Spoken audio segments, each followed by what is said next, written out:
ചെപ്പോക്കിൽ ചെന്നൈയുടെ ടെസ്റ്റ് കളി. ഇങ്ങനെയാണ് IPL-ൽ ചെന്നൈ കൊൽക്കത്ത ബൗളർമാരെ നേരിടുന്നത് കണ്ടപ്പോൾ ക്രിക്കറ്റ് ലോകം വിലയിരുത്തിയത്. പക്ഷേ ടെസ്റ്റ് കളിക്കുക എളുപ്പമല്ല.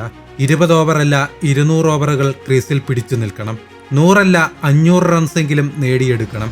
ചെപ്പോക്കിൽ ചെന്നൈയുടെ കളിയെ ടെസ്റ്റ് എന്നല്ല വിശേഷിപ്പിക്കേണ്ടത്. അത് ക്രിക്കറ്റിന്റെ ക്ലാസിക് ഫോർമാറ്റിനെ അപമാനിക്കുന്നതാവും. ചെപ്പോക്കിൽ ചെന്നൈക്ക് സംഭവിച്ചതെന്താണ്? ടോസ് ലഭിച്ച കൊൽക്കത്ത നായകൻ അജിങ്ക്യ രഹാനെ ബൗളിംഗ് തെരഞ്ഞെടുത്തു.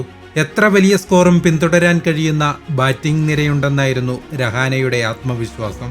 നല്ലൊരു തുടക്കം ലഭിക്കണമെന്ന് ധോണി ആഗ്രഹിച്ചിരുന്നു. എന്നാൽ ആരുടെയും സംഭാവന ചെന്നൈയെ മുന്നോട്ട് നയിച്ചില്ല. തുടർച്ചയായി 63 പന്തുകൾ ബൗണ്ടറികൾ കാണാത്ത ഇന്നിംഗ്സ്. പുറത്താകാതെ 31 റൺസെടുത്ത് ടോപ്പ് സ്കോററായ ശിവൻ ദൂബെ ചെന്നൈ സ്കോർ 100 കടത്തിയെന്ന് മാത്രം. ചെന്നൈ വിറച്ചെടുത്ത് കൊൽക്കത്ത തകർത്തടിച്ചു.